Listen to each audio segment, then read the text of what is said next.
uma formação acadêmica sólida e tem atuado em vários momentos, em várias instituições. Ele acabou de falar do NASPETECA, por exemplo. Então, há 14 anos, ele trabalhou no Instituto do Homem e do Meio Ambiente, em Minas Gerais, professor do Departamento de Ciências Florestais da Exalc desde 2006, coordenador do Laboratório de Silvicultura Tropical, LASTROP, e parceria com o professor Pedro Brancolion, e faz parte do grupo de estudos e pesquisas em ecologia e manejo florestal nos trópicos, CEPEM, além de um outro grupo, que é o PANGEA, e mais dois. Programa de pós-graduação de recursos florestais, ele foi responsável na Exalc de 2012 a 2014, e pesquisador e colaborador do Conselho Brasileiro de Manejo Florestal, Forest Stewardship Council, UFC Brasil, desde 1993, e compõe, desde 2016, a sua Câmara Ambiental. Então, é uma pessoa que eu estimo muito, ganhei muito também com a minha passagem pelo CPEA, com o Kageyama, o João. Então, Edson, fica à vontade e espero que o pessoal tenha a mesma sensação agradável que eu tive de manter contatos com você. Tá? À vontade. Queria agradecer, professor Queda, esteve com a gente durante muito tempo aqui nas petecas, sempre uma satisfação. Especialmente hoje, eu vou falar de um projeto, ele é apoiado pela Petrobras Ambiental. A gente teve um insight aí de um projeto de 2 anos, de levar para esse nicho, né, essa questão da restauração. No primeiro momento, ficamos assim, até preocupados de será que isso vai pegar dentro do projeto que apoia a Tamar há mais de 20 anos, projetos dessa natureza, né? Mas acho que com a importância que ocorreu mais recentemente com mudanças climáticas globais e essa questão da restauração, a gente acabou ganhando força lá dentro e depois desses 2 anos eles nos chamaram e falaram que queriam apoiar esse projeto por mais 4 anos. Então foi um resultado muito bom. A gente iniciou o 4º ano esse ano e eu vou contar um pouco da história dele para vocês. Primeiramente, antes de mostrar alguns slides, falar um pouco da realidade nossa aqui. Como vocês viram meu sotaque, eu moro em Piracicaba há 20 anos, mas eu nasci no centro da Amazônia, num lugar chamado Belterra, que tem uma história interessante, onde o magnata Henry Ford fez os plantios de seringueira em Fordland e Belterra. E ele queria ser um magnata lá da produção de pneus, aí da Segunda Guerra Mundial, mas aconteceu um monte de coisa, né? Com a borracha sintética, e eu nasci nesse lugar, com 35 mil hectares, que foi plantado na década de 30 lá em Belterra.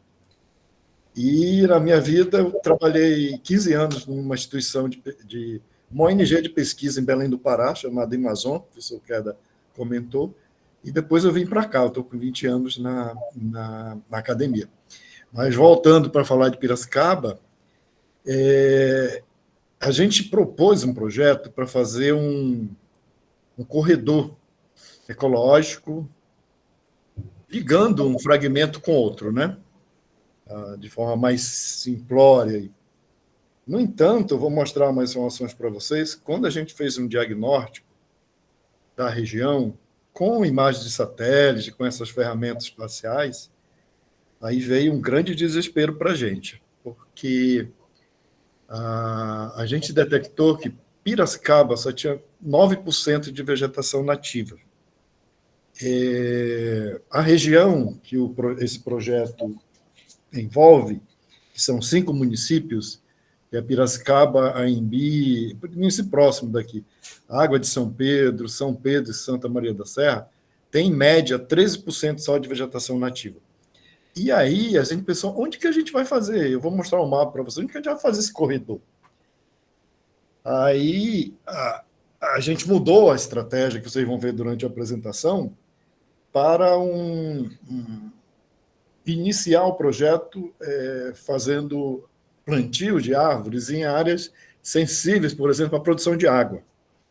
Então, e pensando como é um projeto diferente, aí é uma mensagem legal desse projeto, é que a gente não quer simplesmente plantar árvores.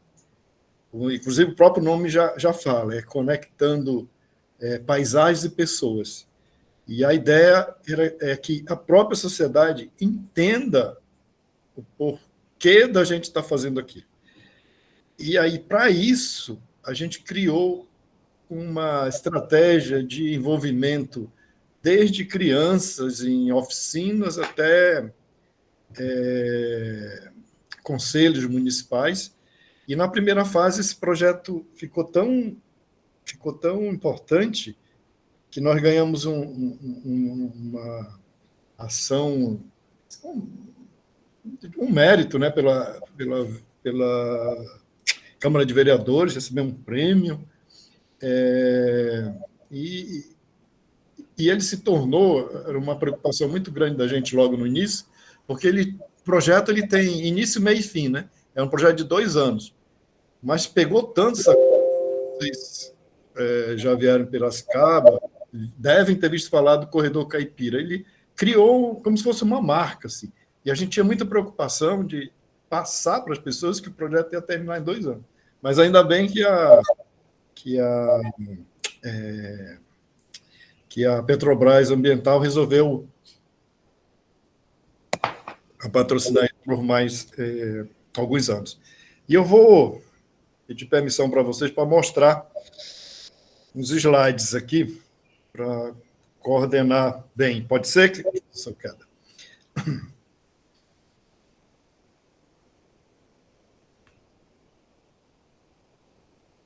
Vamos tentar. Sempre dá algum pepino na hora da apresentação. Vamos tentar.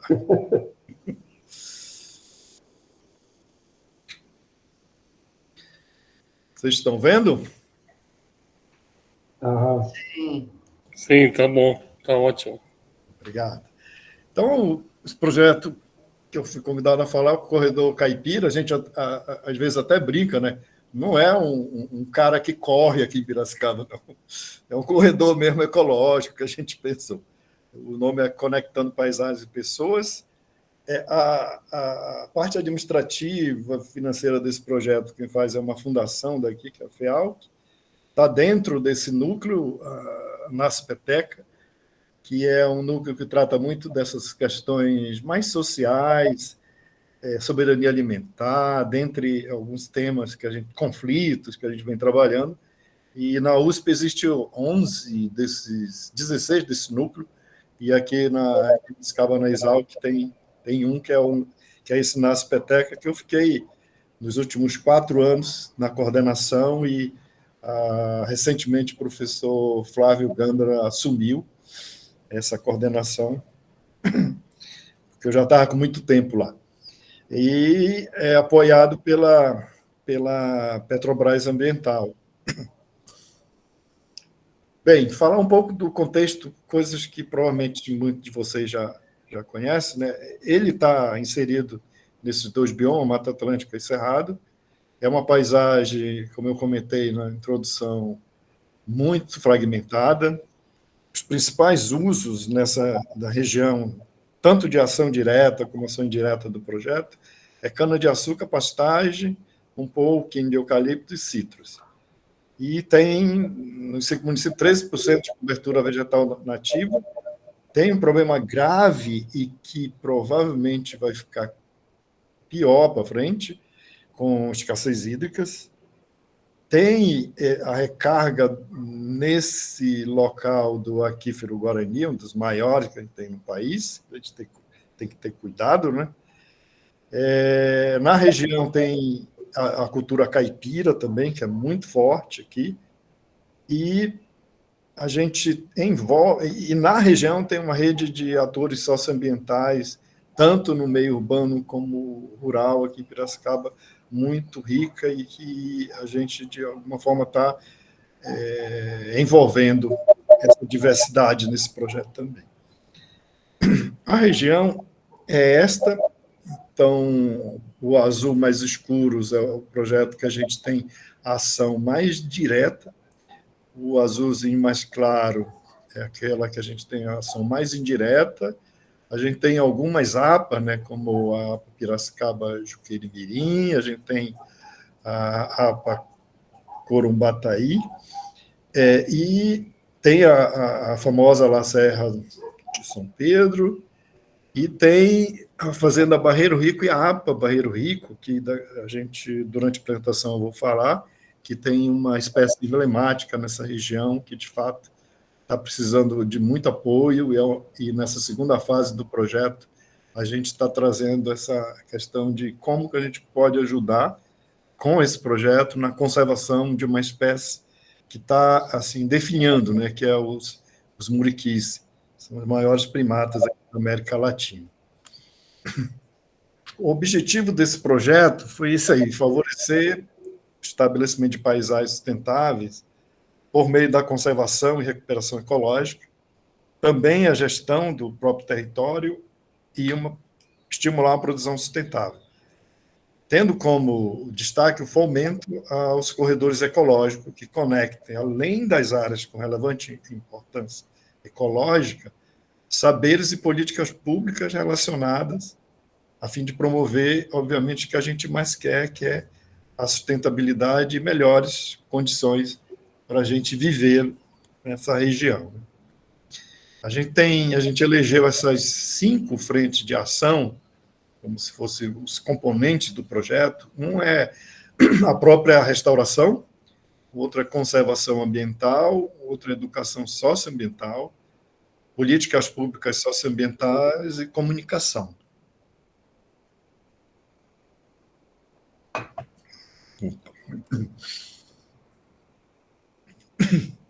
Bem, de públicos prioritários e temas transversais, como eu falei, a gente é forte dentro do projeto essa coisa de não somente plantar árvore, mas colocar a sociedade em sintonia com isso, né?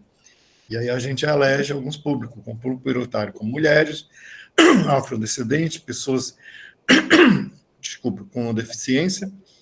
Outros temas são prioritários, e transversais, direitos humanos, primeira infância, e destaque na participação de profissionais envolvidos aí com educação, assistentes sociais e também alguns gestores públicos. A gente teve a participação na primeira fase desse projeto de o pessoal ali de São Pedro, um rapaz novo, gestor público, que depois eu vou contar um pouco a história. A gente teve muito sucesso, está tendo muito sucesso nessa região com esse projeto. Eu vou falar agora dos principais resultados daquela primeira etapa, que foram os 2 primeiros anos. A gente fez um diagnóstico ambiental da região, com mapa de áreas prioritárias para a restauração. Eu vou já mostrar esse mapa para vocês, mas primeiro mostrar alguns resultados de ocupação do solo nesses 5 municípios. Então, formação florestal 11,7, 5, mas a gente tem formação campestre, que vai chegar aí nos 13 que eu comentei, mas a maioria aqui, como a gente vai ver, é pastagem, com 26%, cana, com 25%, ainda tem o mosaico de agricultura e pastagem, com 20%. Então, realmente é uma situação caótica do ponto de vista de floresta, né? E aqui, nesse projeto, nesse diagnóstico, a gente viu que existia uma ocupação irregular de APP nesses 5 municípios. Então, no mosaico de agricultura e pastagem, 39% está ali em áreas que não está respeitando a lei, por exemplo. Formação florestal tem também um problema, apesar de ser florestal, mas em torno de 30% está em áreas irregulares, principalmente APP, e a pastagem também com 16%. E cana-de-açúcar com 7,1% hoje. Então, esse é o mapa que eu falei para vocês. Cada pontinho desse vermelho seria uma das áreas prioritárias assim, para a gente fazer. Falando um pouco do mapa, o verde aqui é os principais fragmentos que tem na região. Essa linha azul são áreas de recarga para captação de água, que a gente acabou trabalhando muito com isso. O rosa é a borda de localidades rurais. E essa foi a situação. Então, onde fazer um fragmento de 45 hectares numa região como essa, em que cada pontinho desse vermelho já é 50 hectares. Então, foi um desafio muito grande para a gente. Aí, a gente conversando com os moradores locais, o pessoal da área também, a gente acabou indo, num primeiro momento, trabalhar com a restauração para conservar, aumentar a conservação dessas áreas sensíveis à produção de água. Aí eu vou voltar um pouco aqui para os outros resultados dessa fase. Então, a gente implantou 65 hectares de áreas recuperadas, sendo 50 hectares, e a gente tinha previsto 45, então a gente fez mais, né? E desses 65, 50 foi com a restauração mesmo, própria, e 15 hectares foi de BAG, Banco Ativo de Germoplasma. Esse é um tema que eu acho bem interessante também, depois que a gente fez esse projeto, e saiu uma matéria no jornal da USP, se alguém tiver interesse, a gente pode até mandar, foi uma matéria que ficou muito legal, explicando a importância de um banco ativo de germoplasma com uma situação como a nossa aqui. De fato, ele, de forma mais simples, não é isso que eu vou falar agora, mas de forma mais simples, é como se fosse um pomar que produz semente de qualidade. Quando eu falo qualidade, é principalmente qualidade genética, né? E depois a gente vai falar um pouco de como que a gente foi um desafio muito grande, que a gente queria montar um bag com 20 espécies, a gente não conseguiu nem a metade por vários fatores aí. Então, para esse bag, a gente precisou de bastante semente para a produção de mudas, e a gente implantou 105 mil mudas de árvores e foram restauradas APP de 13 nascentes na região, que eu já mostrei para vocês. E aqui algumas imagens desse trabalho. E uma coisa que é interessante no projeto porque é muito caro fazer restauração, né? Na primeira fase, eu não tenho o número atual, mas foi em média aí entre 22 a 24 mil por hectare que foram gastos. E sem ainda aquela manutenção, cercamento, etc. E a gente precisou de fazer alguns arranjos locais, com prefeitura, com máquina e tudo, para a gente tocar. Mas aqui algumas imagens desses plantios, e cada plantio desse, essas áreas são selecionadas, a gente fez uma divulgação e as pessoas preencheram um cadastro e a gente ia observar se estava dentro dos critérios do projeto, ali, captação de água, fazer corredor, essas áreas que as pessoas queriam restaurar. Outras imagens, inclusive do cercamento aí da área para proteger, que já com 1 ano, esse plantio dessas espécies. E aqui que eu queria comentar com vocês sobre a questão do bag. Para fazer um bag, a gente precisa manter uma variabilidade genética entre as espécies. A gente precisa de um número grande assim de matrizes, né? Então a gente percorreu a região aqui, rodamos 45 mil quilômetros, porque a gente precisava no mínimo, de cada espécie, a coleta de 20 matrizes. E aí que foi um desafio muito grande, por causa das questões ambientais. Algumas espécies não estavam naquele momento dispersando semente. Isso tem acontecido ano a ano. Esse ano vai ser pior ainda por causa dessas queimadas, né? Então, a gente teve que rodar muito, dava para dar uma volta ao mundo, né? 45 mil quilômetros rodando, e aqui o pessoal do IPF, do Instituto que fica aqui em Piracicaba, que tem especialista na coleta, que nos ajudou, foi um parceiro nosso que nos ajudou nessa coleta de semente para fazer os bags. As mudas, elas vieram de um parceiro nosso, da AES, né? Eles doaram para a gente para fazer esses plantios. A gente recebe essas mudas aqui no viveiro e leva para cá. E aqui as mudas que vieram dessas matrizes já semeadas e muitas já germinadas aqui lá no viveiro do IPF. Continuando com os resultados, aí a gente teve 13 oficinas, totalizando 100 horas, com 1.079 participantes, aquela estratégia de envolvimento da sociedade, né? 7 oficinas envolvendo 394 crianças do ensino fundamental, 24 educadores, que seriam, a gente considera, multiplicadores de 7 escolas, 4 cursos com participação de 909 pessoas de todos os estados do Brasil. Acho que teve também o pessoal da Costa Rica, de outros países também fazendo esses cursos, que foi, na época ali da pandemia, foi online, né?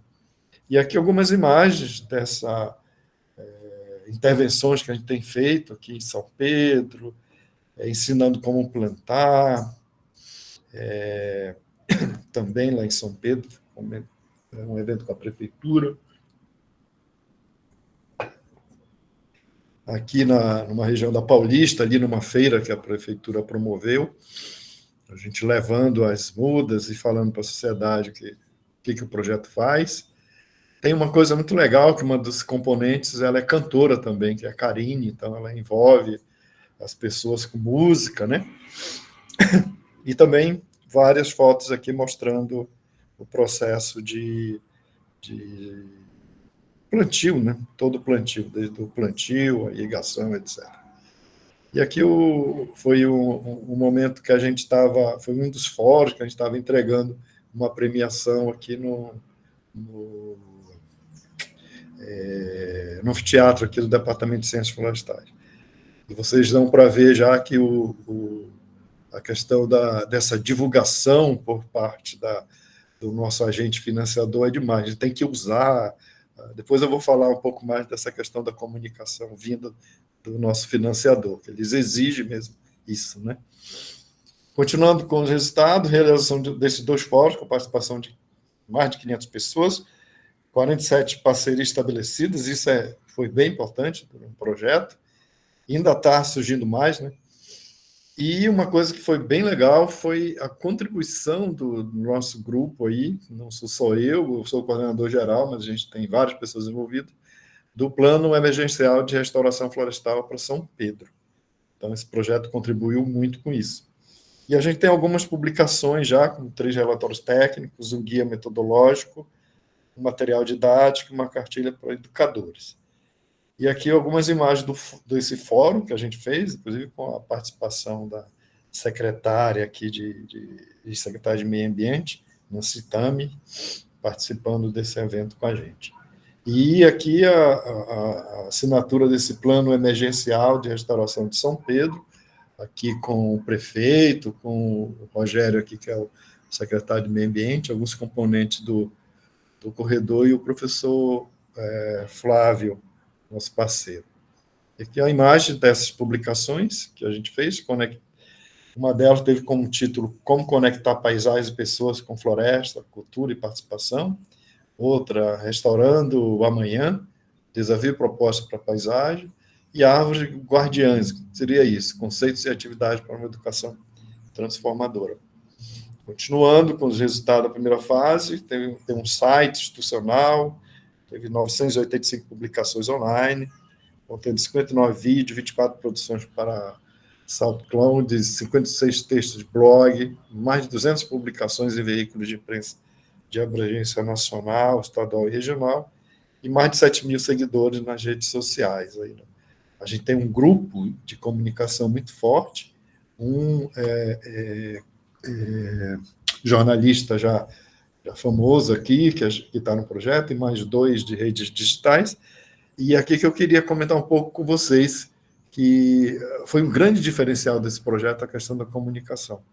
Eu trabalho com pesquisa há muito tempo já, e realmente a gente não sabe divulgar muito bem o nosso trabalho. A gente sabe fazer um artigo científico, aí tudo mais, às vezes uma matéria no jornal, mas fazer comunicação mesmo, a gente precisa de profissionais da área.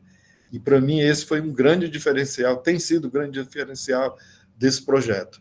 Só que, obviamente, nós fomos forçados a fazer isso. Se a Petrobras Ambiental não fizesse isso, a gente não faria. Que eles falam que é para disponibilizar mesmo 30% do projeto para comunicação. Que é bem diferente de outros financiadores que eu já trabalhei. E aí tem saído muita coisa com essas pessoas experientes aí do jornalismo, né, com comunicação em várias plataformas, e aqui, especialmente nos jornais aqui regionais, né, na televisão também, televisão e rádio, o Edu tem participado bastante, e, obviamente, nas redes sociais também, todas as atividades que vai ser realizada estão lá, né? E a coisa lá do nosso financiador. Então, a gente, quando vai dar uma entrevista, tem essas coisas forçadas. Tem que usar... Inclusive, era para eu estar aqui. Olha aí, professor Keller, era para eu estar aqui com a camisa do corredor, esqueci. Era para estar com a camisa do corredor aqui. Mas eles forçam muito isso de... Eles estão dando dinheiro, né? E o que eles querem é que seja tenha publicidade do que eles estão apoiando, né? E o público contínuo que está sempre acompanhando, um pouco mais de 1.300, público eventual 2.300, com público total de quase 4.000 pessoas. E agora eu vou falar da segunda fase. Não sei, professor Keller, se a gente dá uma parada agora para algumas questões da primeira fase e eu continuo aí com a segunda fase dele.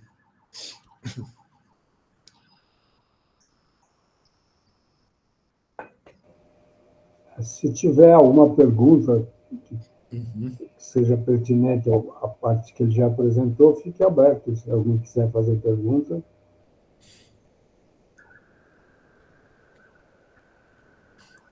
Senão a gente toca.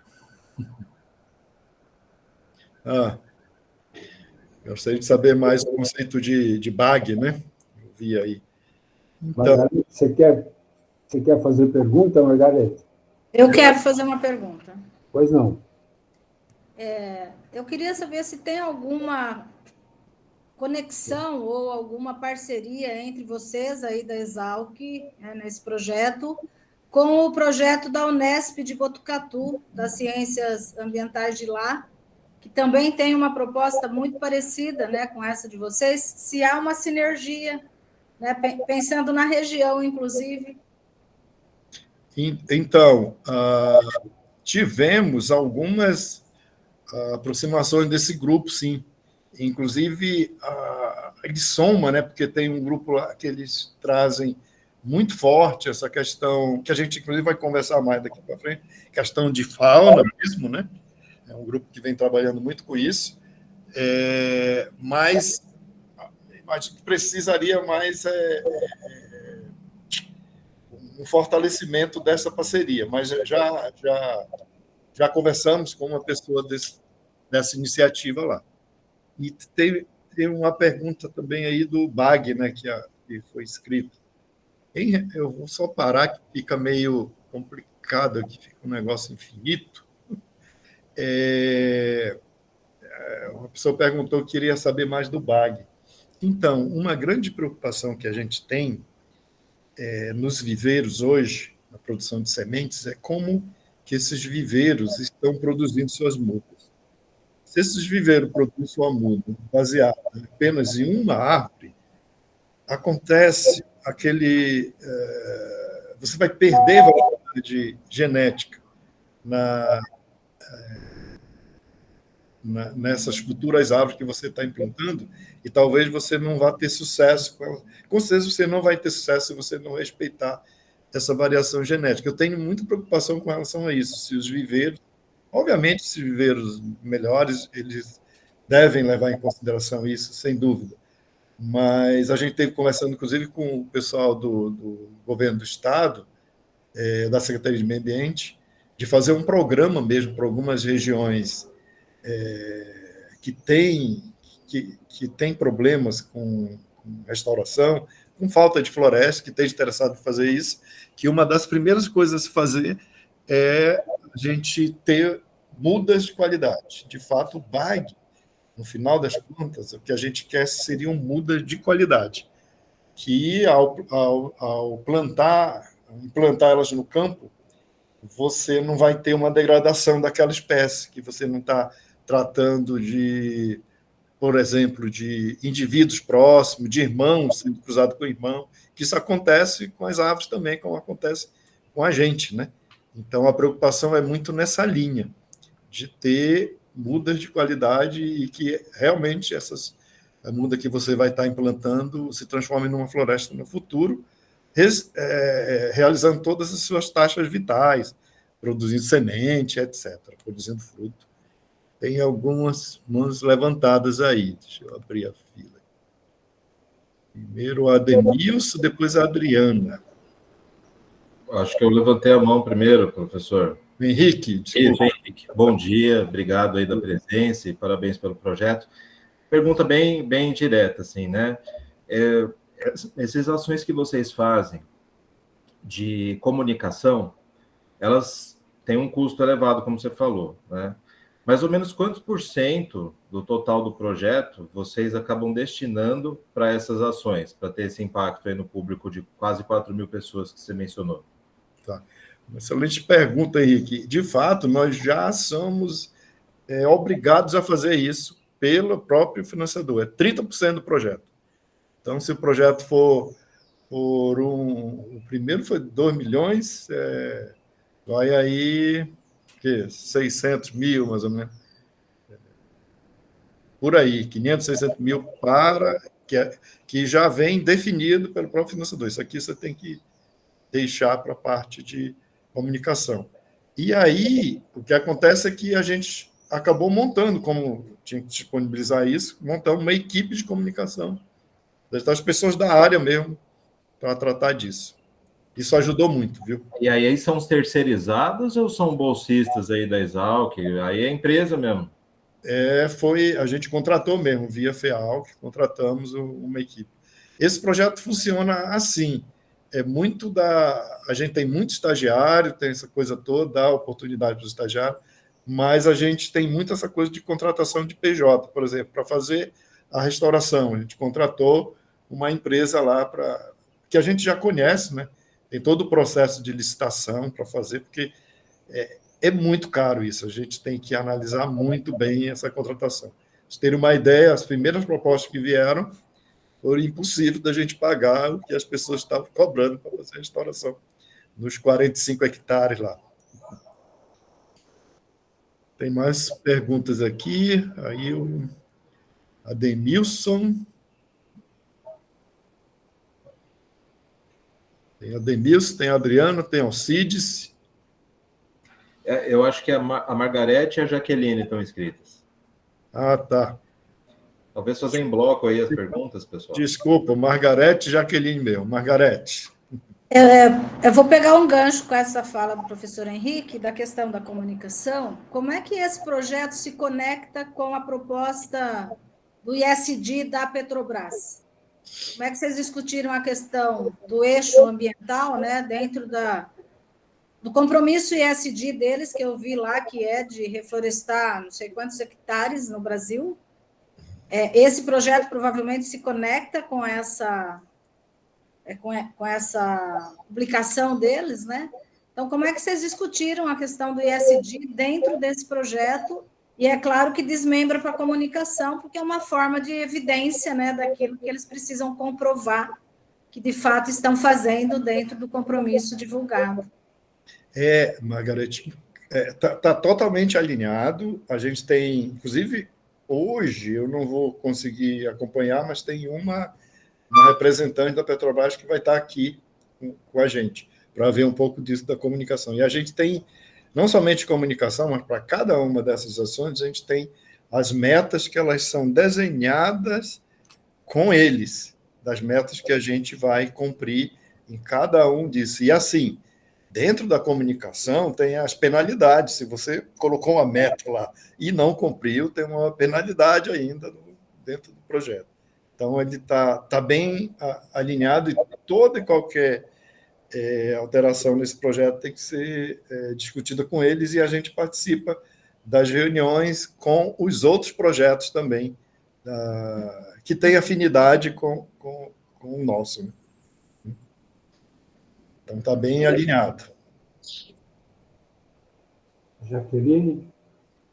Oi, professor, bom dia. Bom dia. Sobre o banco de semente, nessas BAG, o Instituto Florestal, eu não sei se hoje ainda é chamado Instituto Florestal, antes eles faziam essas coletas de semente, né?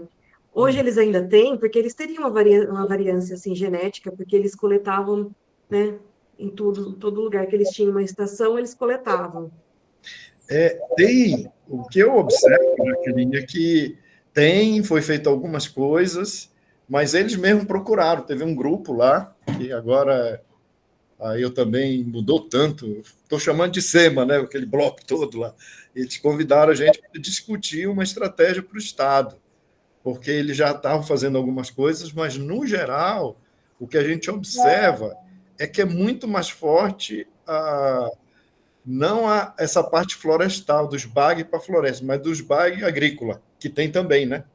A produção agrícola, e são bem mais fortes do que a parte florestal até hoje.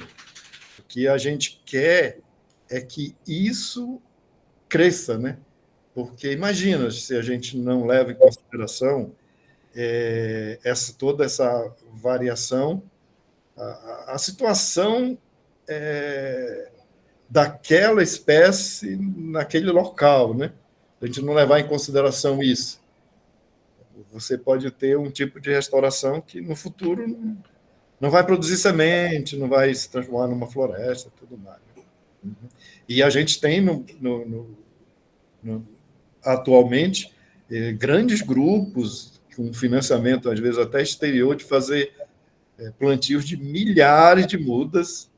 E aí, essas mudas, como que elas são? Elas têm garantia que tem qualidade? Então, mas a gente já conhece alguns desses viveiros que já levam em consideração isso. Né? Mas, mesmo assim, a gente tem ainda um desafio, que a nossa região é muito fragmentada, né? E, às vezes, cumprir com isso, às vezes, fica bem difícil. Aí tem vários estudos para ver como que ameniza isso, porque você tem num fragmento você tem um indivíduo isolado, você vai pegar numa outra região, outra isolada, mas é um desafio bem grande, viu? No nosso caso, a gente prometeu 20 espécies, a gente não conseguiu nem a metade para manter esse número aí que veio lá do professor Paulo Kajiyama lá atrás, de que mantinha uma variedade genética razoável para aquela espécie, que ela cresceria com vigor, realizando todas as suas taxas vitais. Ok, Jaqueline? Obrigada, professor. Mais alguma questão, pessoal?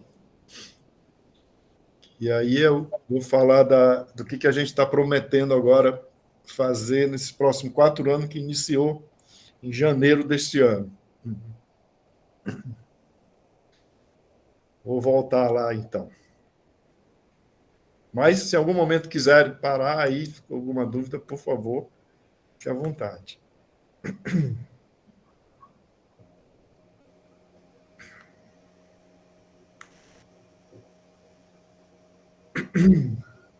Estão vendo já os slides? Sim.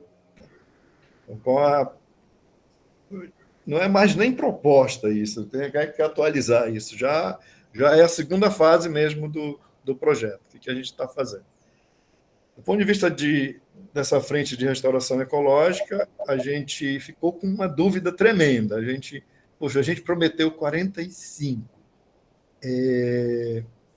Conseguimos 65. O que a gente vai prometer agora para a segunda fase? Aí, as primeiras ideias eram acima de 100. Mas a gente tem que fazer manutenção do que a gente implantou. Aí a gente foi mais conservador e colocamos 50 hectares, que daria um total de 115, porque o projeto não é só plantar as árvores, mas, de fato, fazer todas aquelas outras atividades envolvendo diversos atores da sociedade, para que eles entendam o que a gente está fazendo, né? Aí tem esse trabalho de monitoramento com uma coisa que eles pedem, acho que foi a Jaqueline que perguntou, a Petrobras pede, tem uns cálculos que eles exigem lá de quanto que está contribuindo com o sequestro de carbono, né, nessas áreas. A gente tem uma metodologia que eles passam para a gente. Então, teve 65 mais 50, a gente quer chegar no final dos próximos 4 anos com 115 hectares. Do ponto de vista de conservação, mas aqui não das espécies arbóreas, da restauração, mas da fauna, a gente tem a instalação de algumas armadilhas fotográficas para identificar faunas em algumas, principalmente áreas mais conservadas, algumas placas de sinalização e também ações de educação ambiental que abordam esse tema de conservação da fauna, que a gente tem um problema muito sério aqui na região. A gente nem consegue divulgar muitos vídeos, deixar eles abertos, porque tem muitas espécies nessas áreas, por exemplo, na Barreiro Rico, e tem muitos caçadores também na região. Se eles souberem que tem, eles vão lá e não tem jeito. E o foco nas ações de fragmentos bem conservados da região. Sobre essa questão da conservação da fauna, que é esse rapaz aqui, a gente tem feito um trabalho, e é uma prioridade nessa segunda fase, a gente ajudar os muriquis. E tudo isso começou quando eu deixei... Eu conheço o pessoal do IEA e tem alguns especialistas, como ela teve até naquele programa Pedro Bial, recentemente, a Karen Stria, e eu esqueci o nome do outro. São especialistas nessa espécie no mundo, e a Karen trabalhou em Caratinga, em Minas Gerais, ela vem trabalhando por décadas com essa espécie. E aí, nessa reunião que houve aqui, que eu arrumei um espaço para eles aqui na Exalc, ela simplesmente puxou a minha orelha, disse, poxa, não, é impossível uma universidade do tamanho que é a Exalc, e ninguém trabalhando com isso. Aí eu falei, olha, eu não trabalho com comportamento da espécie, tem muito interesse, vou procurar grupos que trabalhem com isso, mas a casa deles, eu usei esse termo, a casa deles a gente vai arrumar, tentar dar uma arrumada, porque está faltando área para eles, né? E aí a gente está fazendo um trabalho bem forte, então tem uma equipe da Universidade de Viçosa trabalhando com comportamento, e tem uma aluna minha fazendo mestrado lá, pensando em fazer corredores específicos, vendo a dinâmica deles, né? Qual que seria um arranjo que pudesse ajudar essa espécie.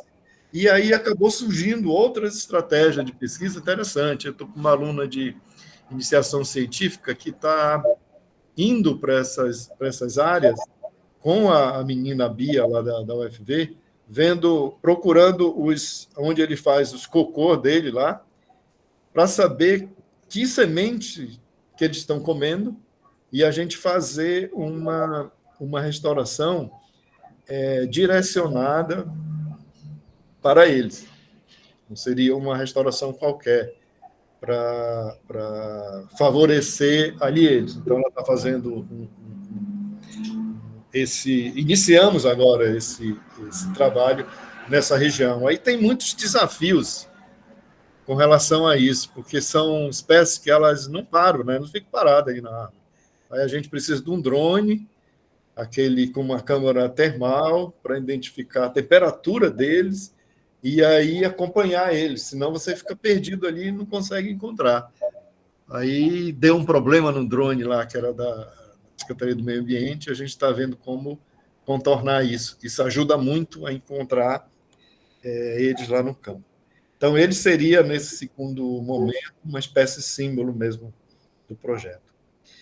Na parte de educação, que é forte no projeto também, tem 6 cursos de formação, 2 online. A gente viu que esses cursos online acaba captando pessoas de vários estados do Brasil, e a gente vai continuar. 2 semipresenciais, com esse tema conectando paisagens e pessoas, mais local, e 2 semipresenciais de implantação de hortas urbanas e agrofloresta, esse também de abrangência mais local. Ainda na educação, 32 atividades de formação, como oficinas presenciais, mutirão de plantio e eventos online de mobilização. 8 oficinas com crianças e adolescentes, priorizando o uso do material, aquele material que eu mostrei da primeira fase das árvores guardiãs. Ainda na educação, 6 oficinas de composição musical coletiva, que a gente tem uma artista no projeto, abordando temáticas socioambientais e culturais, com gravação de 2 músicas. Implantar área demonstrativa de restauração, agroecologia, cultura urbana e soberania alimentar em um desses municípios, que a gente está analisando onde. Um evento temático que aborde questões de destaque da área socioambiental e de direitos humanos no território. Na área de política pública, 20 reuniões de articulação de políticas públicas, então é aquela busca mesmo com gestores públicos, mostrando a importância de projetos dessa natureza. 2 fóruns de apresentação de resultados, fortalecimento de redes, fortalecimento e construção de compromissos de políticas públicas. Para trabalhar com política pública, eu acabei não falando na primeira fase, mas a gente fez uma avaliação, foi até os alunos de TCC da Exalc que fizeram, uma pesquisa mesmo, uma revisão bibliográfica das políticas públicas relacionadas à questão ambiental, florestal que tinham nesses municípios, para ver se tinha algum gap ou coisa parecida. Na área de política pública, elaboração participativa de um plano emergencial de restauração ecológica, já tem um lá de São Pedro, ver se a gente consegue outro, participar de 2 eventos nacionais ou internacionais relacionados às temáticas socioambientais. E aí vem a parte de comunicação, que a gente tem essa exigência dos financiadores. Produção de 24 releases para mídia local, regional e nacional, produção de 12 podcasts com cerca de 20 minutos, 2 mini-documentários de 10 minutos sobre temas relacionados ao projeto e 1.000 publicações em redes sociais. Um livro com seleção de tudo que a gente vai estar publicando durante o período, 2 concursos de desenhos ou fotografias da flora, fauna e cultura, como uma estratégia de envolvimento de gente, captar pessoal de arte, né? 36 artes de convites e postagens de eventos nas redes sociais, e essa coisa que eles exigem da gente, brindes, uniformes, materiais de sinalização. Minha sala ficou cheia desses equipamentos, camiseta, inclusive eu deveria estar usando uma camiseta aqui, chapéus, canecas, essa coisa toda. Então, nos eventos tem a distribuição para quem está participando. Então, a segunda fase era isso. Finalizo aqui com uma foto recente do pessoal lá fazendo a restauração em uma das nossas áreas aí. É isso, professor Quedo, que eu organizei. Deixa eu parar aqui. Estou à disposição para outras questões que, porventura, tenha ficado ou tenha surgido nessa segunda fase. Henrique, pode falar, Henrique. Vamos lá.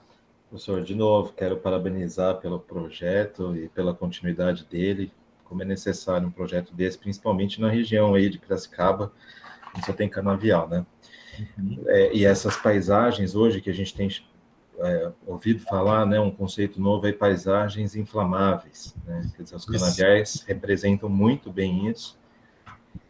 Até se você quiser tocar nesse assunto, como que essa parte restaurada pode se precaver, evitar também se tornar uma área inflamável, né, ou que possa pegar fogo junto, se tem ações nesse sentido. Mas a minha pergunta é com relação à restauração, quando a gente fala assim você falou da cultura caipira, né? Eu chamo os camponeses ou agricultura familiar que está no território. Você mencionou que uma parte do trabalho também é feito ou pode ser feito dentro de propriedades familiares, que geralmente tem uma configuração mais agrobiodiversa, por causa da diversificação da produção, né, própria da agricultura familiar. E naquele quadro inicial que você apresentou, não apareceu quantos por cento que de uso do solo tem com a cultura caipira, né?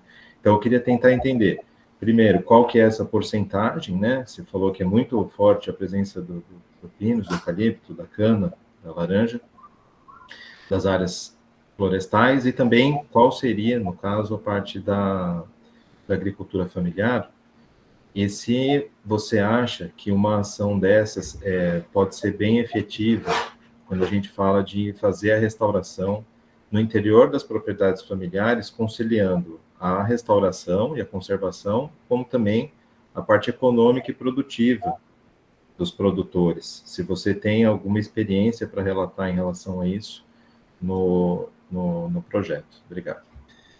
Então, Henrique, esse foi você tocou na feridinha uma das feridinhas do projeto. Esse foi um desafio enorme que a gente teve aqui na região.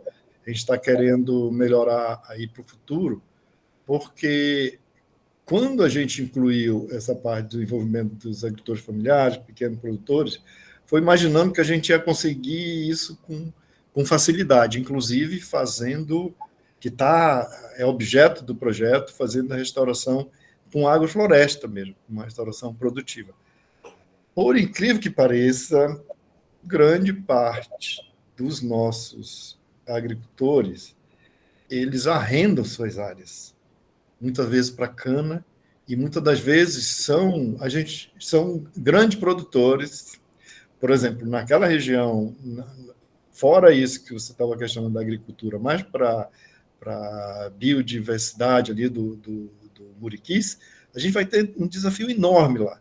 São pessoas com alto poder aquisitivo que estão detendo essas áreas, e se a gente pensar, a gente chegou a pensar num projeto, vamos criar um serviço ambiental, vamos propor um serviço ambiental para os municípios, para que essas pessoas sejam beneficiadas como política pública. Não vai ter impacto nenhum, o dinheiro não é um problema para essas pessoas. Então, a gente está com esse desafio de como fazer com que a conservação dessa espécie seja importante e entre na cabeça desses produtores. Então, um desafio que a gente teve enorme mesmo foi esse. Só que a gente teve muitas ações mais para a área urbana, com hortas urbanas, essa coisa toda. Inclusive, vai crescer mais aqui porque a gente não conseguiu muita coisa fora de agricultura familiar. Não que não exista, mas muito pouco. Os contatos que a gente acabou tendo era de áreas que estava sendo arrendada, principalmente para cana mesmo, né? E a gente está, nesse segundo momento, pensando que estratégia a gente vai montar, que inclusive é uma coisa que está no projeto como meta de fazer a agrofloresta. E naquele mapa inicial, a ideia daquele mapa é que ele fosse, que ele captasse essas áreas, assentamento, condutores familiares, para a gente priorizar essas áreas, principalmente com agrofloresta. Vamos ver se a gente vai ter mais sucesso agora no segundo momento, com relação a isso. Só te relatar uma coisa, eu sou professor também na UFSCar, no campus Lagoa do Sino, que é mais perto aí de Piracicaba, né? E lá no campus, que é um campus que é uma fazenda, na verdade, a gente instalou um sistema agroflorestal, né, em 1 hectare. A fazenda tem 640, mas a gente instalou em 1 hectare um SAF, e o pessoal da biologia começou a flagrar, né, na verdade flagraram uma vez só, mas assim, uma fauna bem diversificada, mas especialmente o mico-leão preto, ali no SAF, que pela discussão que eles estavam fazendo, uma espécie bastante sensível, que é difícil aparecer, e aí com as armadilhas fotográficas eles foram flagrados ali se alimentando no sistema agroflorestal ali dentro da universidade. A universidade, a maior parte das áreas agricultáveis está sendo usada para a produção de grãos mesmo, né? Soja, milho, trigo, essas coisas, feijão. E no sistema agroflorestal apareceu. E o sistema faz uma certa conexão com uma área de beirada, assim, de uma das lagoas da fazenda, e uma outra área que é uma área de reserva, né? Então, a gente tem ali um mini exemplo, né, de que, dependendo da configuração do SAF, como o senhor falou, né, trazer mais alimentos para os animais, para atrair mais essa fauna, pode ser bastante eficiente. A gente acabou mudando o plano de manejo do SAF para deixar uma parte mais conservada e sem manejo, e uma outra parte do SAF que a gente faz um manejo para a produção, principalmente de semente de adubo verde, né? Uhum. Então é isso, só para relatar e de repente uma hora a gente poder trocar uma figurinha mais, né, uma visita sua lá no SAF para dar uma olhada. Tá, e uma conversa aí com um grupo aí do corredor, acho que seria interessante, que lá na área, pelo menos na área da reserva ecológica, porque tem uma reserva ecológica, Barreiro Rico, e tem uma APA, né? E tem a fazenda Barreiro Rico. Nessa região, a diversidade de fauna é incrível lá dentro. O próprio gestor não gosta de falar muito para não atrair caçadores, né? Mas não tem só os muriquis, tem outras espécies também, que a gente está vendo como envolver o pessoal da fauna para acompanhar. Mas o que eu notei aqui na Exalc, que eu tenho um colega muito bom, mas ele trabalha com a fauna, naquela fauna minúscula, e o outro trabalha com os bem grandes, né? Aí, nesse meio termo, que é a maioria que tem lá, não encontrei alguém, mas um relato interessante, que a gente fez um projeto apoiado pelo CNPq uns anos atrás, a gente colocou essas armadilhas fotográficas numa matinha que tem aqui dentro da Exalc, até atrás do Departamento de Ciências Florestais, que é a Mata da Pedreira.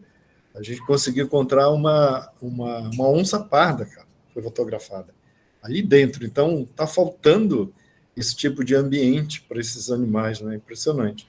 Tem que pensar mesmo em conectar e aumentar, de fato, a área. 9% de vegetação nativa é muito pouco, né?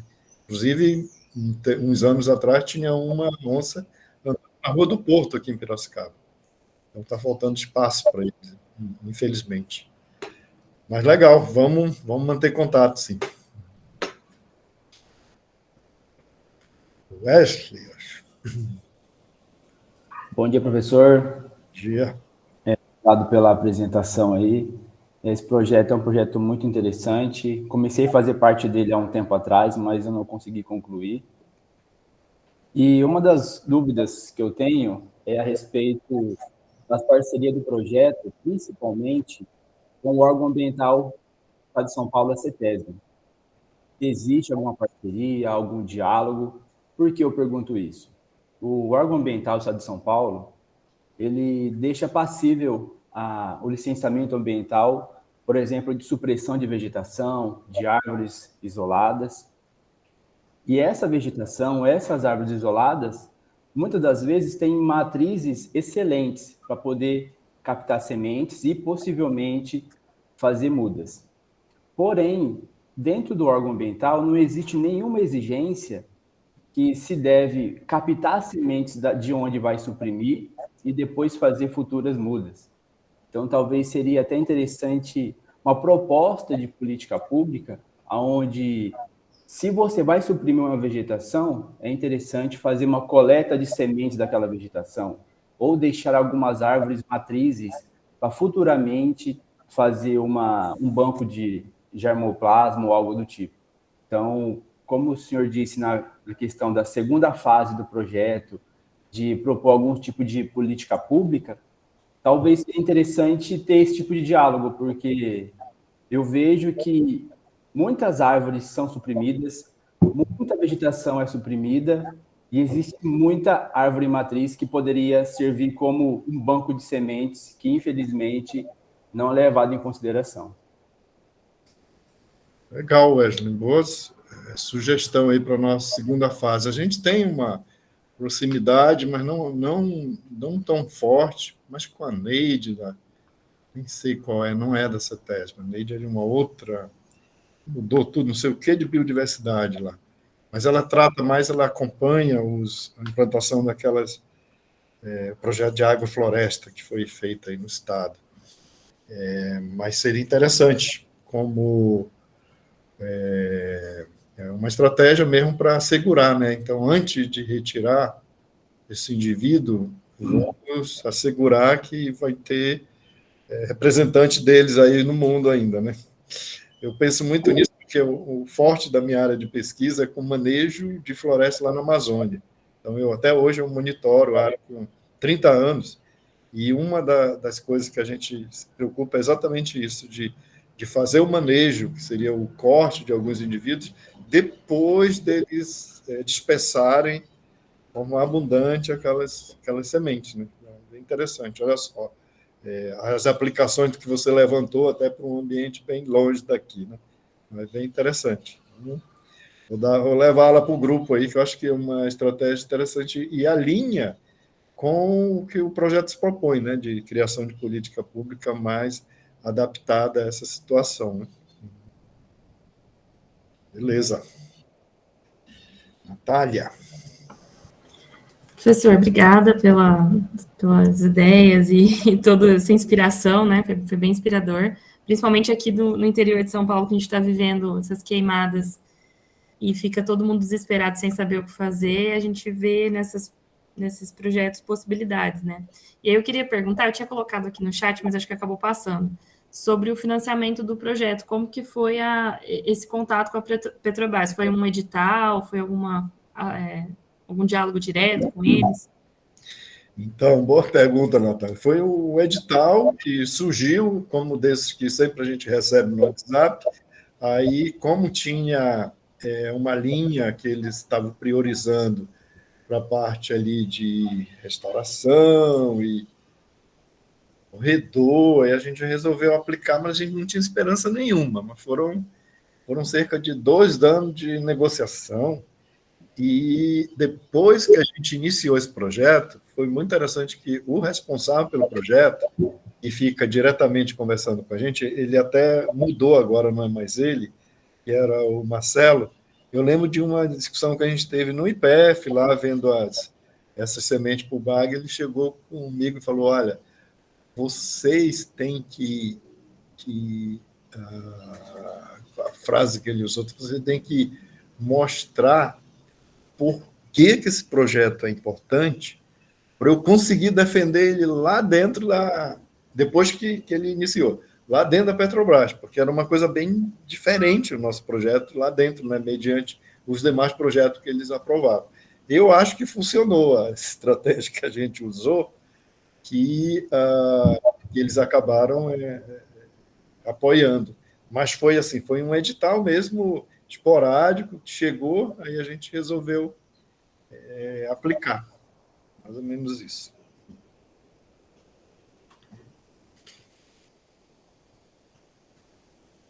Mais alguma questão? O Ademilson havia levantado a mão, depois abaixou. Continua, Ademilson. Não, eu queria só parabenizar o professor Edson, perdão aqui por não conseguir abrir a câmera, e como sempre o professor Queda, a gente tem essa oportunidade ímpar, né, quando ele seleciona esses temas do seminário, sempre vem muito ao encontro da nossa pesquisa. Nos seus dados aí, né, georreferenciais, é muito importante, porque na minha pesquisa aqui no município que eu moro, no sul de Minas Gerais, eu também identifiquei, eu fiz o levantamento pelos dados do MAP Biomas de 1985 a 2022. E aqui a monocultura do café, ela fez uma fragmentação extremamente profunda de toda a nossa massa vegetal. E hoje nós sofremos, desde 2016, algumas crises hídricas assim extremamente intermitentes. Então, eu gostaria de saber da sua opinião se poderia, o município teria alguma autonomia, alguma força para poder impedir essa fragmentação da massa vegetal, que já é evidente o quanto ela influencia na escassez hídrica do nosso município. Legal, Denise. Eu acho que tem 2 coisas aí. Uma delas é a criação mesmo de política pública para conservar o que restou, isso é fundamental, e proteção também, né? Proteção dessas áreas, principalmente agora com essa coisa das queimadas. Eu ia até comentar ainda há pouco, eu acabei não comentando com o Henrique, ele falou dessa questão da queimada, a gente tem para os nossos técnicos, a gente tem treinamento mesmo com relação a isso, e porque isso daqui para frente vai ser um desafio muito grande, até para aquela reserva ecológica lá, que a gente tem, de acero e tudo mais, de proteção. Mas voltando, Ademilson, tem essa questão da conservação, da proteção do que existe, e do ponto de vista de quem está ali e quer produzir, ele não está preocupado com aquele fragmentozinho que está ali, não. Aquilo para ele joga lixo, ele joga os venenos, vai tudo para ali, né? Carreado para ali. Então, a gente tem que ver de uma outra forma essa área de floresta ali. Acho que essa questão de serviços ambientais ecossistêmicos vem, de certa forma, somar com isso, né? E para as áreas mais, como é que eu diria? Porque aí para você como que eu posso conter esse avanço? No município de São Pedro, o que a gente fez foi um plano de ação, um projeto de lei que foi prestes a ser aprovado, que o município se responsabiliza, num período de 10 anos, de plantar áreas ou número de árvores que vão ter, anualmente ele vai ter que fazer isso. Foi essa estratégia que a gente encontrou no município aí. Acho que, tendo essa estratégia do município mesmo encontrar alternativa para implantar, e aí ele vai resolver como, né? Essa seria uma frente, e a outra frente seria de conservar o que já tem, porque não tem mais por que desmatar, né, gente? Não sei como é o seu município, mas aqui 9% Piracicaba de vegetação nativa. Qualquer coisa que faça, desapareça tudo. E a gente fica sem proteção nenhuma contra a queimada, contra essas ações ambientais com essa mudança climática que vai ficar mais crítica daqui para frente, né? E esse ano já começando. Aí a gente tem, não sei quem foi primeiro, tem a Maria Lúcia, tem a Margarete. Maria Lúcia. Maria Lúcia, isso. Professor, em primeiro lugar, parabéns pelo projeto, né? Um belo, maravilhoso projeto, tão necessário, principalmente nesses tempos aí que estamos vivendo. A minha curiosidade é sobre os profissionais com que o senhor trabalhou. Eu também venho de uma área das exatas, né? Eu sou química. E o que eu queria saber é que eu entendo que o seu projeto foi interdisciplinar, porque o senhor apresentou as várias recortes que foram surgindo do projeto com muita clareza. Então, o senhor trabalhou com profissionais de várias formações? Estou perguntando isso porque na área de exatas era muito duro, a gente não tratava, até um certo tempo, hoje já mudou, de políticas públicas, de educação ambiental, mais claramente com, digamos assim, a comunidade. Então, fiquei curioso saber se a formação dos profissionais com que trabalharam e vem trabalhando no seu projeto. Ok, Maria Lúcia, interessante a pergunta. A gente tem um time, né? Eu sou o coordenador geral, mas a gente tem mais 5, 6 técnicos lá. Tem o Germano, que é engenheiro florestal, e Henrique, que é agrônomo, são os dois coordenadores técnicos que me ajudam, né? E faz aquela coisa mais para o chão, eu fico mais resolvendo as outras questões, né? Universidade, Petrobras e tudo. Os pepinos maiores ficam comigo, né? Mas eu tenho que ter pessoas ali embaixo que ajudam. Aí a gente tem o profissional de restauração, que é Girley e o Eduardo Gusson. E aí a gente tem de política pública, ela se especializou nisso, fez engenharia florestal, mas foi para essa área, tem especialização nessa área, que é a Karine, e aí a gente tem o grupo lá da comunicação, como eu falei, jornalista, o Rafael Bittencourt, que já trabalhou em vários jornais, aí tem muita experiência, e com mais 2 pessoas, o Gregory e a... esqueci o outro, que é a menina lá que trabalha com as mídias digitais. Então, tem um time bem forte aí, cada um nas suas áreas, para nos ajudar nisso. Realmente, às vezes, trazer alguma temática que a gente não fica atuando, fica difícil, mas como a gente faz, todo esse grupo faz parte do NASPETECA, isso, de certa forma, ajuda, né? Então, o NASPETECA, ele tem muito dessa pegada com esse projeto dessa natureza, né? Relacionado à educação, política pública, soberania alimentar. Esse projeto que eu falei no início lá da Bahia foi muito interessante. Eu acho que a gente tem que contar melhor essa história lá, Queda, de até como realmente se fazer reforma agrária, que ali foi uma reforma agrária mesmo, né? Trabalhando com os movimentos, então, famílias que ganhavam coisa de R$ 300 por mês. Tem famílias, não são todas, né? Mas aqui caminharam bem. Hoje elas estão ganhando de 4 a 6 mil reais por mês. Então, foi um avanço considerado naquela região. E teve, obviamente, um aporte financeiro, porque falar de reforma agrária precisa de grana, né? Um aporte financeiro forte. Essas 2 empresas, para 1.200 famílias, ela fornecia coisa de 10 milhões por ano. É muito recurso. Então, já estão conseguindo trabalhar em harmonia ali. Então, só finalizando, é um grupo que a gente tem aqui, multidisciplinar, né? O professor Queda fez parte. Gostaríamos de tê-lo ainda aqui, Queda, no nosso NASPETECA. Tem o professor Moruzzi, dessa coisa de multicritérios, que trabalha com a gente.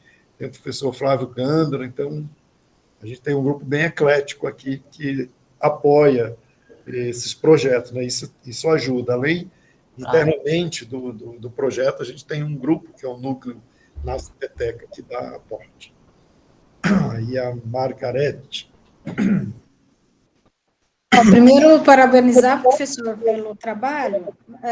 Eu só queria 2 questões, assim. Uma, com relação ao pagamento dos serviços ambientais, se está previsto aí na segunda etapa do projeto, para os agricultores familiares ou não, se existe essa discussão aí no grupo, que a gente sabe da importância, né, desse pagamento aí para os serviços ambientais. E a segunda é como é que vocês vão medir a questão do crédito de carbono e como é que isso vai ficar disponível, se ele vai gerar possibilidades de compra por outras empresas ou se vai ser exclusividade da Petrobras. A pergunta, do ponto de vista de serviços ambientais, Margarete, a gente está trabalhando mais na linha de estimular a criação de políticas públicas com gestores municipais. Tem trabalhado muito nessa área, de fazer sugestões e tudo mais. Aqui em Piracicaba já tem um projeto, e seria mais de aprimoramento, para algumas bacias tem uma lei municipal de serviços ambientais e estimular que esses outros municípios a criem também, né? Eu acho que não tem jeito, tem que criar para a gente ter continuidade com um projeto dessa natureza. Com relação à questão da Petrobras, ela tem toda uma exigência, tem um manual para essa questão do sequestro de carbono, que é uma das ferramentas que eles estão utilizando, que eles utilizam muito dentro do projeto. E eles esperam muito da gente a contribuição com relação a isso. E aí a gente tem um grupo lá com o Girley e o Eduardo Busson, eles são especialistas nisso. Então, eles estão fazendo os cálculos de acordo com o que a Petrobras, nesse manual, exige, né? Mas eu estou colocando agora uma aluna de mestrado para ela também fazer um trabalho em cima disso. Qual que seria a contribuição como tem sido a contribuição desse projeto a nível local, regional aí com relação a isso. Quanto à venda, a Petrobras, obviamente, vai utilizar isso como estímulo, mas existe uma brecha ainda, a gente tem conversado com algumas instituições, nada fechado, de ter uma venda mais local para o próprio produtor. Acho que não vai ter muito impedimento, porque o meu projeto está estimulando isso, como a Petrobras vai usar. E aí essa coisa mais de ter, do produtor que tá fazendo aquilo, ter essa oportunidade também. E sobre isso, Margarete, queria até comentar uma coisa que é interessante. A gente está tendo muita crítica, inclusive um ex-aluno meu colocou a própria Verra, que certifica esse tipo de projeto, relacionado com carbono, recentemente, né? O Thales, em que, principalmente na Amazônia, tem surgido muito projeto de áreas que ela já vai ficar por muitos anos como uma reserva, e eles estão utilizando isso como... Tem gente chamando até de garimpagem do carbono, né, na região, então tem surgido muito dessas coisas. E de quem está no chão não entender o que é isso. É um tema, não é fácil, até para a gente, né? O que é carbono, né? Então, imagina para o pequeno agricultor familiar, explicar para ele isso. Aí tem um cara lá da Embrapa, lá da minha terra, de Belterra, que conversei com ele essa semana, que ele tem um projeto que ele desenvolveu, está tentando apoiar, que ele não trabalha especificamente trabalha indiretamente com carbono, mas ele trabalha com árvore. Então, faz um levantamento das árvores que ele tem ali na área e diz, olha, e a gente sabe mais ou menos a contribuição de cada árvore, né? Olha, você está conservando isso. Você vai receber X por essas árvores. Se você amplia isso aqui, se você planta mais, você vai receber Y. Fica muito mais fácil, eu gostei muito dessa ideia dele, fica muito mais fácil para o agricultor entender que é árvore, né? Não é carbono. Carbono, realmente, às vezes, para quem está ali no campo, para a gente é fácil, mas para eles é muito difícil de entender essa questão. Aí eu acho que ok, Margarete? Aí tem a Daniele.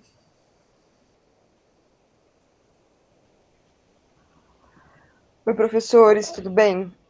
Eu vou tentar organizar um pouco aqui a ideia que eu estou ouvindo e estou aqui, a cada coisa nova que vem, vem uma outra reflexão, assim, né?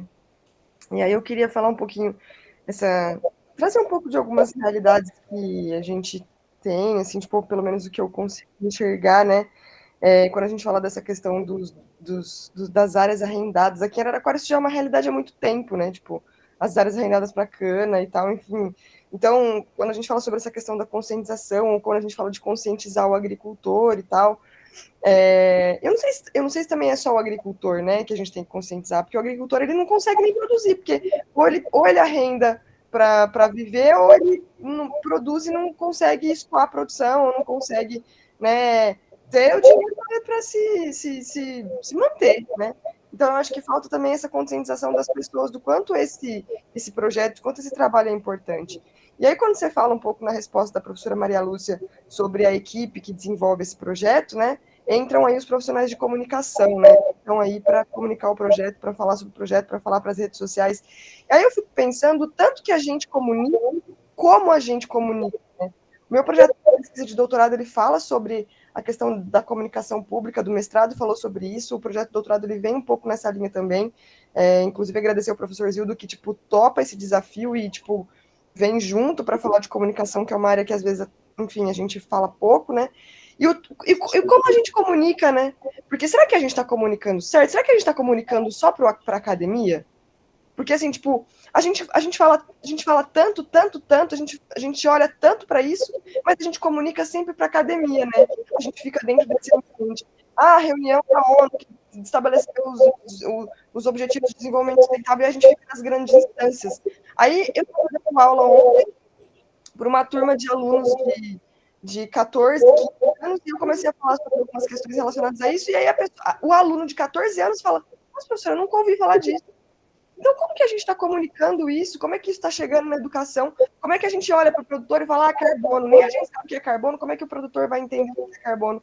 Então, eu fico pensando aqui, fazendo reflexão sobre como a gente se comunica, né? Que eu acho que a gente se comunica muito mal. Eu acho que a gente comunica muito pouco e muito mal. Então, eu queria muito que a gente discutisse mais sobre a importância da comunicação, de tudo que a gente faz, sabe? De trazer pessoas para falar sobre comunicação. Porque a gente fala muito para as mesmas pessoas, a gente fala muito para o mesmo núcleo. Então, eu não sei se faz sentido o que eu estou falando, assim, mas quando a gente começa a olhar ao redor, a gente percebe que às vezes as pessoas estão com menos acesso à informação. Por mais que as redes sociais elas estejam aí para facilitar a comunicação, a gente vive sempre dentro de uma bolha e a gente não abre a comunicação realmente para todas essas pessoas. Então, assim, um projeto incrível, um projeto que tem, assim, tipo, muito legal.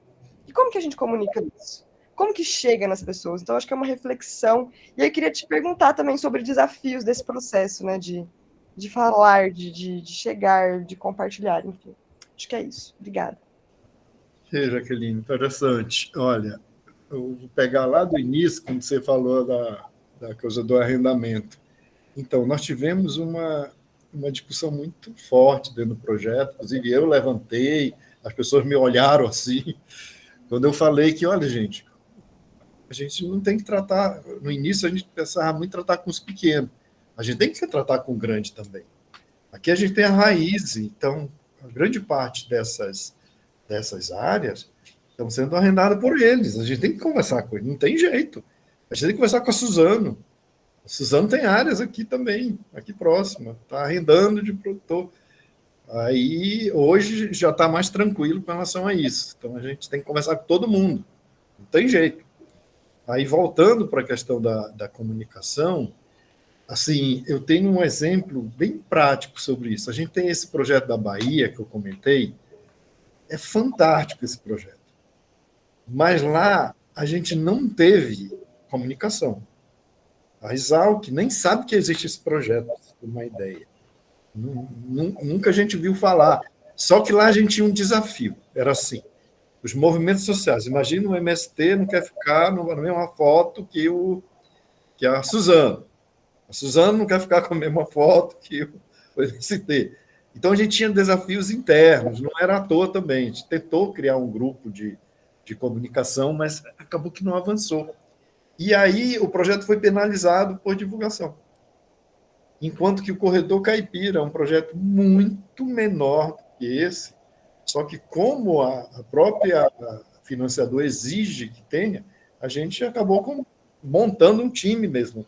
E é impressionante o impacto desse projeto aqui do ponto de vista regional. E eu concordo com você. Antes eu imaginava disso que a gente conseguia fazer um texto do ponto de vista jornalístico em que que ampliasse assim o entendimento das pessoas. Mas não, é uma linguagem diferente. A linguagem que a gente trabalha é a mais científica, a gente tenta até fazer alguma coisa, mas tem que ser profissional que estudou para aquilo, não tem jeito. Não tem jeito. Então, eu vejo essa diferença muito grande, prática, entre esses dois projetos. Um muito excepcional, talvez seja até mais do que o Corredor Caipira, mas o Corredor Caipira acabou, e com a divulgação em vários níveis, e com jornalistas, os caras especialistas, porque, um outro exemplo, a gente tem aqui a Arcon na Exalc, e aí a gente manda material para eles divulgarem. Aí eu estava conversando com um rapaz de lá, o Caio. O Caio me chamou assim e falou, Edson, o Corredor Caipira é diferente. Quando vocês mandam o release, aquele negócio está quase pronto e a gente entende que foi um jornalista que fez. Mas tem gente aqui que quer que a gente tire água de pedra, porque é difícil deles entenderem, eles não entendem de tudo, né? Então, a comunicação, de fato, bem feita, ela, assim, transforma mesmo, viu? Mas tem que ser tratada com quem entende daquilo. Não tem jeito. Mas boas reflexões aí. Mais alguém? Posso te cutucar um pouco, Edson? Claro. Eu estava conversando no início, esperando você chegar, e teve um colega nosso lá da Engenharia Florestal que veio fazer um seminário aqui, igual a esse, sobre silvicultura urbana. Aí eu perguntei para ele, bom, eu sou formado na Exalc em 1961, faz bastante tempo. Mas você que vem, inclusive, da Amazônia, como é que esse projeto, e não só esse projeto, como é que as suas atividades para chegar a ser livre docente da Exalc, qual é o grau de segurança que você tem de não ser fulminado na congregação, você ser recusado quando vai pedir um financiamento da FAPESP, no CNPq, sei lá onde. Eu vejo agora uma coisa que me retorna ao Cageyama, esse projeto da Bahia, de certa forma, se desgarrar do financiamento de entidades públicas.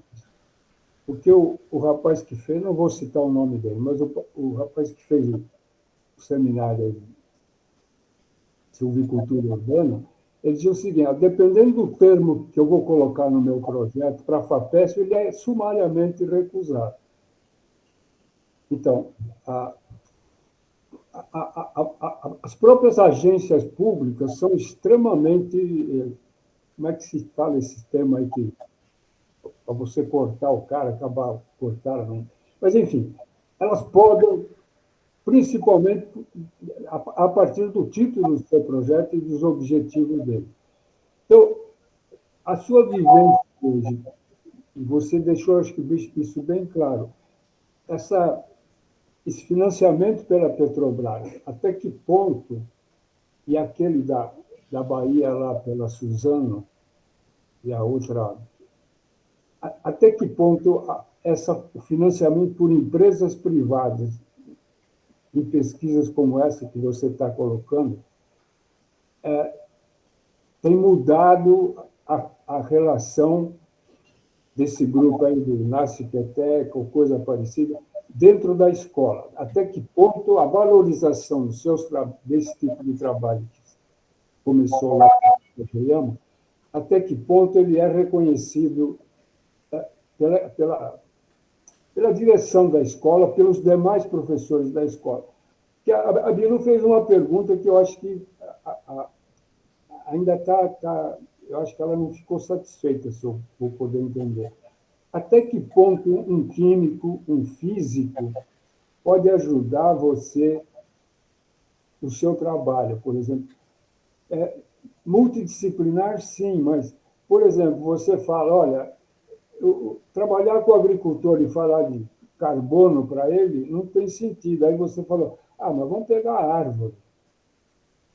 Percebe? Então, até que ponto os esforços que vocês estão fazendo ao longo da sua vida aí na escola, até que ponto isso aí está mudando a recusa de químicos, de físicos, de entomologistas, de fitopatologistas, etc., a enxergar nos seus trabalhos algo muito mais valioso, muito mais esperançoso para a continuidade da vida aqui na Terra. Não sei se eu fui muito confuso, mas... Vou tentar, Kelly. Vou tentar, professor Kelly. Você sabe como é a Exalc, né? A Exalc sempre foi colocada como uma universidade para o agronegócio. Muito interessante que ontem a gente recebeu um experto aí da FAO para discutir sistema agroalimentares aqui. Ele citou muito meu nome, lá é o Beduski. Eu tenho experiência com a Amazônia e tudo mais. Primeiro, sobre temas, você falou logo no início, eu acho que alguns temas até eu trabalhei muito com instituições, fundações internacionais quando eu estava no Amazon. Tem alguns temas da hora, né, da vez, carbono, papapá. Não é mais manejo florestal hoje, não é mais pobreza foi para a África, sempre tem, como algumas entidades estão apoiando mais outros continentes. Acho que tem um pouco a ver essa questão das temáticas. Para a gente aqui, como, por exemplo, eu pensei muito em transformar um projeto como esse, do Corredor Caipira, o próprio projeto da Bahia, com um temático da FAPESP. Mas, com certeza, eu teria que mudar de área. A minha área lá dentro é recursos, engenharia florestal e recursos florestais. Com certeza alguém ia chegar lá, esse cara não é da área e tudo mais. Tem isso, né? A gente tem que colocar na mesa que tem isso, mediante, às vezes, os nossos colegas, que é um projeto multidisciplinar, que está trabalhando com uma série de outras coisas. Aí, vindo aqui para a Exalc, na Exalc, eu acabei... ajudou muito o conhecimento da Exalc quando eu entrei para a coordenação do nosso programa. O nosso programa sempre foi falado que era o patinho feio da Exalc, mas a gente conseguiu sair de um... Na época eu peguei como 6, chegamos em 6, e hoje o nosso programa dentro da área de recursos florestais, ele é top, né? Atualmente junto com a UFV. E aí, o conhecimento ali com nossos outros colegas, isso melhorou muito, inclusive, a levar essas coisas que a gente poderia ter com melhores contribuições. Então, eu cheguei, na época que eu estava na coordenação, eu lembro como se fosse hoje, que tinha um especialista na produção de tomate cereja. Aí ele falou, Edson, tu trabalha lá na região que eu trabalhava na época, o Batumirim, ali, com produção de Jussara. Caramba, Edson, a gente não pode fazer um experimento lá para melhorar esses agricultores familiares, plantando esse tomate cereja, porque a água do mar tem alguns constituintes que pode produzir bem e tudo mais. Então, eu acho que essa soma ela é importante, viu? De vir gente de outras áreas, mas, obviamente, você tem que ser mais respeitado com relação a isso. Hoje eu estou lá na congregação, acho que existe um certo reconhecimento pelo que a gente vem fazendo, mas não... O reconhecimento ele é dentro da universidade, você esteve aqui, ele é aquele reconhecimento do produtivismo mesmo, né? Ainda é isso, não tem jeito. Então, houve uma discussão agora com o G20, lá no Mato Grosso. Às vezes eu fico pensando nisso. Aí foi um grupo para lá discutir. Eu não fui convidado. Então, tem isso, né? Foi criado, e isso precisa ser colocado, eu fui perguntado lá na Amazônia sobre isso. Gente, foi criado um centro de pesquisa aí sobre a Amazônia.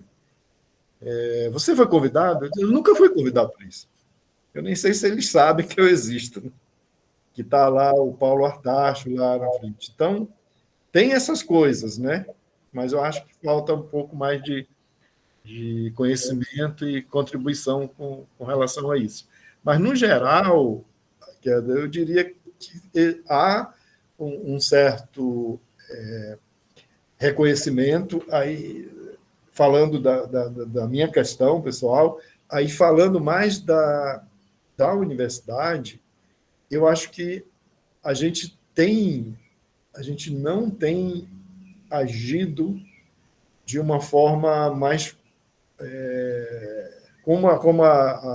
acho que foi a Daniele que levantou, com uma comunicação boa com relação ao que o NASPETECA faz, que esse projeto faz. Eu acho que a gente precisa fazer mais coisas internamente.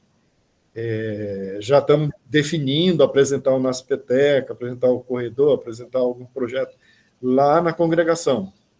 Isso já está bem definido. Acho que a gente tem que fazer isso para ser reconhecido. Aí, para finalizar, eu levo essa discussão por um outro lado, quando a gente iniciou esse projeto, quando eu estava conversando com captando pessoas para a gente fazer o plantio nas áreas dele, e simplesmente um pequeno agricultor falou, olha, e pessoas aqui próximas de Piracicaba, falando, olha, eu nunca tinha tido contato com ninguém da universidade. Pode ser uma coisa assim simples, né? Mas eu levo isso com seriedade. E disse, por que a gente está fazendo além dos nossos muros, né? Agora a gente está sendo estimulado com a curricularização aqui na USP, né? Curricularização da extensão. Acho que é bem interessante. A USP, inclusive, logo no início, não levou a sério isso. E a gente teve que fazer coisas assim, não muito bem pensadas ainda, em que as universidades federais já estão na frente, né? E tem que ter 10% agora de curricularização.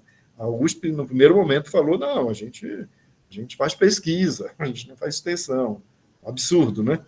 Então, é um absurdo essa resposta. Mas hoje eles reconheceram isso. Então, acho que muita coisa ainda precisa ser feita do ponto de vista de comunicação.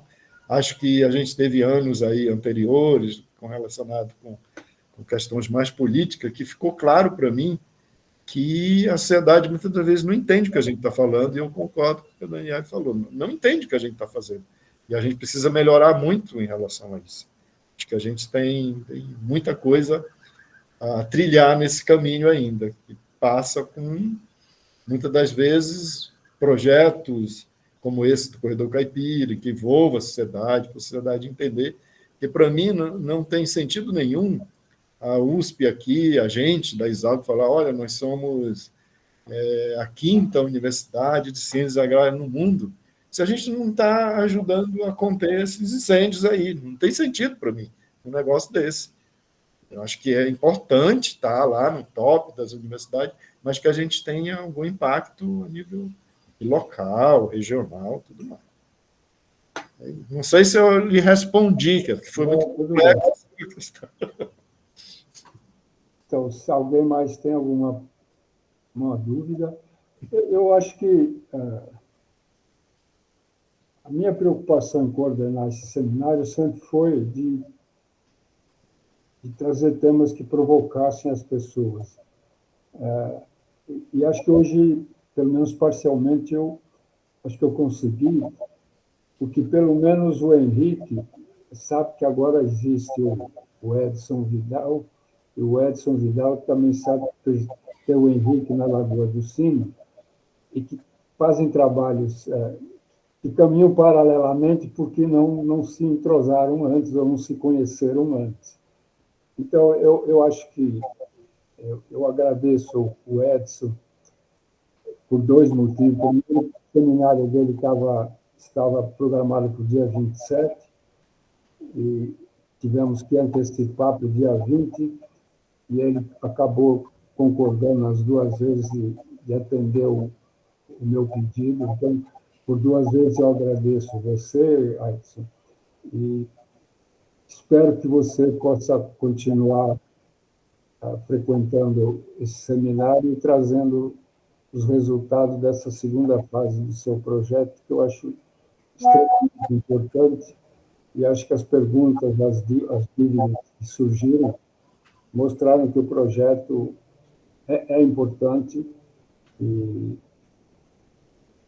eu já disse, o João, algum tempo atrás, antes da doença que cometeu, veio fazer um seminário sobre esse projeto na Bahia. Eu acho que pouca gente deve estar lembrado, mas eu acho que eu vou tentar ver se, para o último seminário de novembro, a gente possa trazer alguém para comentar o que está o projeto na Bahia, porque eu acho que realmente, do ponto de vista de relacionamento com as empresas privadas, é algo realmente muito interessante.